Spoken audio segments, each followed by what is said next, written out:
সভাপতি আমার বড় ভাই হাজী লিয়াকত আলী, আছেন উপস্থিত সম্মানিত নেতৃবৃন্দ, আছেন সামনে বসা অনেক মুখ চেনা লোক যাদেরকে নিয়ে বিগত 30 বছর আমরা আন্দোলন সংগ্রাম করেছি। বৃহত্তর সূত্রাপুর থানার একটি অংশ ছিল এই ওয়ারি থানা।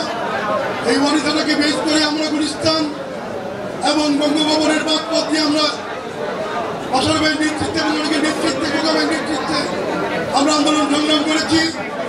বন্ধুরা আমার, আমি সবার প্রতি বিনম্র শ্রদ্ধা জানিয়ে শুধু বলতে চাই, কাগজে লিখুন নাম, সে নাম মুছে যাবে।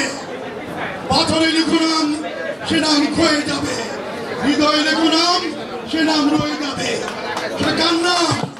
শহীদ জিয়া রহমানের নাম। ৭১-এর মুক্তিযুদ্ধের মাধ্যমে বাংলাদেশের স্বাধীনতা ঘোষণা দিয়ে যে ব্যক্তি এই দেশকে মুক্ত করেছিলেন পাকিস্তান হায়নার কবল থেকে, তার নাম কি? শহীদ জিয়া রহমান। শহীদ জিয়া রহমানের দল বিএনপি, এটা মনে রাখতে হবে। শহীদ জিয়া রহমানের আদর্শকে আমাদের বুকে ধারণ করে লালন করে আমাদের এগিয়ে যেতে হবে। কোনো দুর্বৃত্ত, কোনো হায়না, কোনো চাঁদাবাজ, কোনো মাস্তান মাদক ব্যবসায়ী আমাদের দলে স্থান পাবে না। স্থান যদি দেন, আপনাদের প্রতি আল্লাহর কসম রইল, আল্লাহ কিন্তু আপনাদের মাফ করবে না। বিএনপি একটি ভালো মানুষের দল, শহীদ জিয়ার দল, বেগম জিয়ার দল, তারেক রহমানের দল। বন্ধুরা আমার, এর সঙ্গে আমি বলতে চাই আমরা শহীদ জিয়ার আদর্শকে লালন করে ধারণ করে বেগম জিয়ার পথকে অনুসরণ করে আমরা তারেক রহমান, বাংলাদেশের রাজনীতির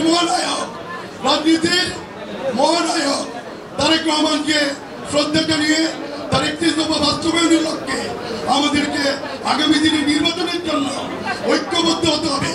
কোনো বিরোধ নয়, কোনো বিসংবাদ নয়, কোনো ক্ষোভ প্রদর্শন নয়, আমাদেরকে ঐক্যবদ্ধ হতে হবে। মনে রাখতে হবে, আইনার থাবা শেষ কথা নয়, গোলামী চলেছি। শেষ কথা, প্রিয় বাংলাদেশ, তুমি থাকবে, আমরা যে আছি যোদ্ধা সভ্য আছি। সবাইকে ধন্যবাদ। আল্লাহ হাফেজ। বাংলাদেশ জিন্দাবাদ। এই পর্যায়ে বক্তব্য নিয়ে আসার জন্য অনুরোধ করছি জাসাদ জাতীয় নির্বাহী কমিটির অন্যতম যুগ্ম আহ্বায়ক বিশিষ্ট